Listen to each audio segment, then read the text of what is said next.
The shooting had stopped 20 minutes ago. Private First Class Eddie Lawson was moving through the field carefully, checking bodies, looking for survivors. Standard procedure after a firefight.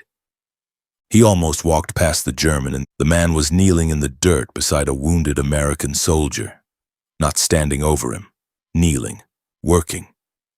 His hands were moving with the focused efficiency of someone who had done this hundreds of times, bandaging, pressing, talking quietly to the soldier in broken English, telling him to stay still, stay awake.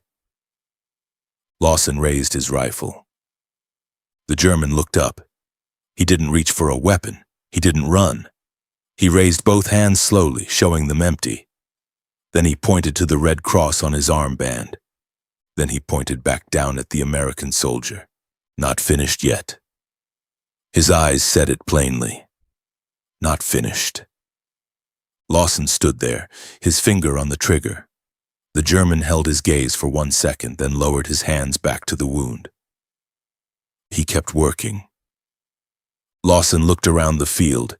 3 American soldiers down, 2 German soldiers down.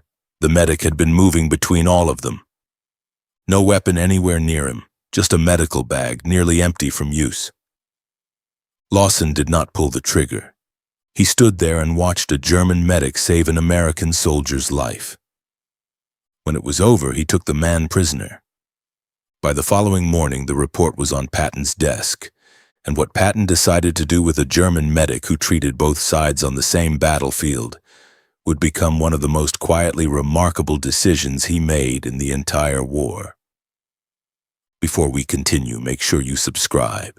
We tell the World War II stories where humanity showed up in places nobody expected it. The medic's name was Feldwebel Thomas Auer.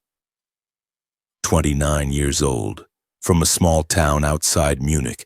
He had been a medical student before the war. 2 years into his degree when the conscription notice arrived.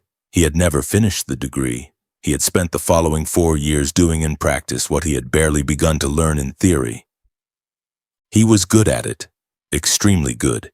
His unit's survival rate for serious battlefield wounds was documented as significantly above average, a fact noted in records that the Americans found when they processed his division's files.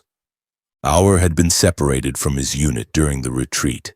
He had spent 3 days moving alone through the countryside, heading south. When he came across the aftermath of the firefight, he had not stopped to assess which side was winning. He had not stopped to check uniforms first. He had seen wounded men and moved toward them. That was all. His medical bag contained enough supplies for perhaps 4 serious cases. He had used nearly everything on the 5 men he found. 3 American, 2 German. He treated them in order of severity, not nationality. The worst wounds first, the ones most likely to die without immediate intervention. This was documented precisely in the after-action report written by Sergeant David Cole, who arrived on scene 30 minutes after Lawson. Cole wrote, "The medic was treating Private Hargrove's abdominal wound when we arrived. He had already stabilized 2 other American soldiers and 1 German soldier. The 2nd German soldier was deceased before the medic reached him. All 4 surviving casualties are expected to recover.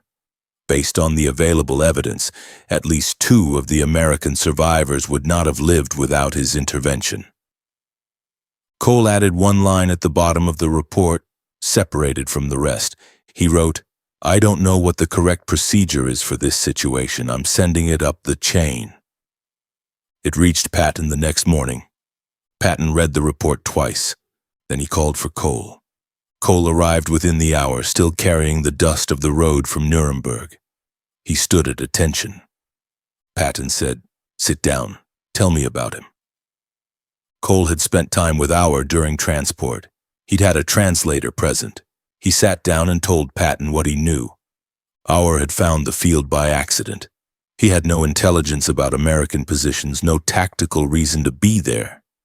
He had been trying to reach American lines to surrender and had come across the wounded men on the way.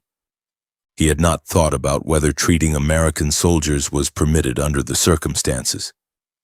He had not thought about whether it might complicate his own situation as a prisoner.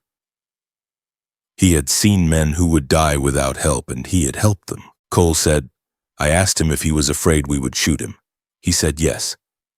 He said he was afraid the whole time. Patton said, but he kept working. Cole said he couldn't stop. He said once you start, you can't stop, that once your hands are on a wound, the only thing that exists is the wound. Patton was quiet for a moment. He said, did he treat his own soldiers first? Cole said, no, sir. He treated the worst wounds first, regardless of uniform. Private Hargrove was the most critical, American. He went to him first. Patton leaned back. He said, what is his status now? Cole said, prisoner of war, sir. Standard processing. Awaiting your guidance. Patton said, what does standard processing look like for a German medic who saved 3 of my soldiers? Cole had no answer for that. There was no regulation that covered it precisely. Patton said, no. There wouldn't be. He stood up, walked to the window. He stood there for a moment looking out at the gray April sky. He said, I want to talk to him. They brought Auer in the next afternoon, and he walked in straight, clean uniform given to him that morning. He had slept, eaten, been treated for a minor cut on his hand. He looked like what he was, a tired man who had been doing an impossible job for 4 years and was finally, almost, finished with it. He stood at attention. Patton told him to sit. The translator, a German-American corporal named Fischer, stood to the side. Patton looked at him for a long moment before speaking. He said, I've read the report. I want to hear it from you. Tell me what happened in that field. Auer told him quietly, precisely, the words of a man who had filed too many mental reports of too many situations to embellish anything. He described what he found, the order in which he treated the wounds, what supplies he used and why, which decisions he made when the supplies started running low and he had to choose. He said, the American with the abdominal wound, Private Hargrove. He was the most critical. I used the last of my compression bandages on him. I had to improvise for the last German soldier I treated. I used his own shirt. It held. Patton said, you knew you might be shot for treating our men. Auer said yes. Patton said, why did you do it? Auer was quiet for a moment. Then he said something that Fischer translated carefully. He said, because they were dying and I could stop it. Because I spent 4 years learning to stop men from dying and I cannot turn that off because of a uniform. I am not a soldier who heals. I am a healer who was placed in a war. Those are different things. The room was quiet. Patton said, a healer who was placed in a war. Auer said, yes, sir. Patton looked at him, then he said, do you understand that what you did was unusual? That most men in your position would have moved past those American soldiers and treated only their own? Auer said, I understand that, but I could not have done that and remained what I am. The moment you decide who deserves to live based on which side they are on, you are no longer a medic. You are something else. I did not want to become something else. Patton said, even at the cost of your own safety. Auer said the cost of my safety was one thing. The cost of becoming something else was permanent. Patton stood up. He walked to the window again. April light. The war almost finished. The fields outside quiet in a way they hadn't been quiet in years. He said without turning around, Fischer, translate exactly. Fischer said, yes, sir. Patton said, I have been in 2 world wars. I have seen men do remarkable things for their own side. Courage, sacrifice, things that deserved every medal we give and more. But what you did in that field is something I have almost no framework for. You put yourself in danger for the enemy. Not out of confusion, not out of weakness, out of a principle that you held on to in conditions that would have dissolved most people's principles entirely. Fisher translated. Auer listened. Patton turned around. He said, "You are a prisoner of war. That does not change. The procedures exist for a reason, and I am not going to circumvent them entirely. You will be processed and held until repatriation." He paused. He said, "But I am going to make sure your record reflects exactly what you did in that field.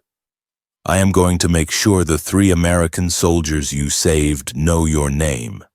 And I am going to recommend personally that you be repatriated at the earliest possible date." Auer looked at him. He said, "Why?" Patton said, "Because the world has too few people who know what they are and hold on to it under pressure. Keeping you in a camp one day longer than necessary is a waste." Auer was quiet for a moment. Then he said carefully, "The German soldiers I treated, what will happen to them?" Patton said, "They'll be processed as standard prisoners. They'll go home when the others go home." Auer nodded. He said, "Thank you." Patton said, "Don't thank me. I'm following the rules. You're the one who went past them." Thomas Auer was repatriated to Germany in August 1945, one of the earliest releases in his processing group, as Patton had requested. He finished his medical degree in 1948. He practiced as a general physician in Munich for 31 years. Private James Hargrove, the American soldier with the abdominal wound, went home to Georgia in June 1945. He recovered fully. When the Army notified him of the medic's name and what had happened, he wrote a letter to Patton's headquarters. He asked if there was any way to reach Auer. There wasn't, not then. The channels didn't exist yet, but in 1952, through a veterans organization that had started facilitating connections between former soldiers on both sides, Hargrove got a letter from Munich. It was from Auer, short, 1 page. He said he was well. He said he had thought of Hargrove often. He said he hoped the wound had healed completely. Hargrove wrote back. Then Auer, then Hargrove again. They wrote to each other for 20 years. Hargrove visited Munich in 1961. He and Auer had dinner at a small restaurant near the university. They sat for 3 hours. They talked about their children, their work, the weather in Georgia versus Bavaria. They did not talk about the field outside Nuremberg, then they didn't need to.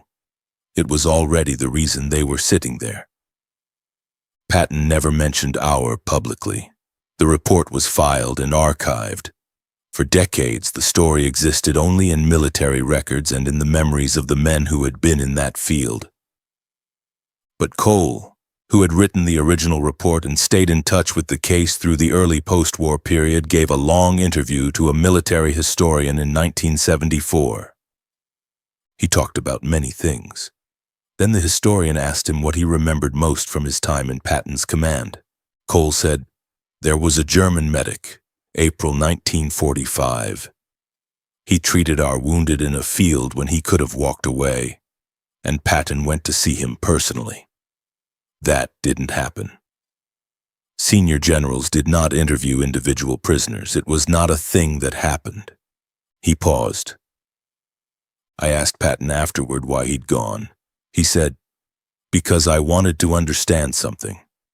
Because I've spent 30 years studying soldiers and I thought I understood most of what a soldier could be. And then I read that report and realized I had been missing a category."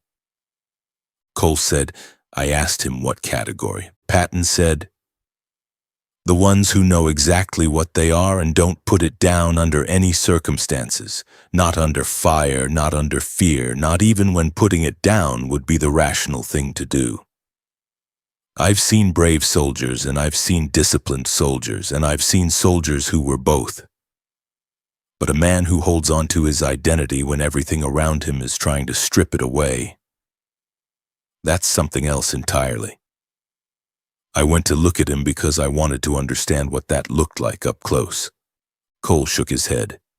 He said, he came back from that meeting and he was quiet for the rest of the day. Just quiet, working, reading reports, doing everything normally, but quiet in a specific way. like a man who learned something and is still deciding what to do with it. He paused. I don't think Patton found many people who surprised him. By 1945, he had seen too much to be surprised easily. But that medic surprised him. And when something surprised Patton, he paid attention. That was how you knew it mattered. What would you have done in our position? Would you have helped the enemy wounded knowing what it might cost you? Let us know in the comments below.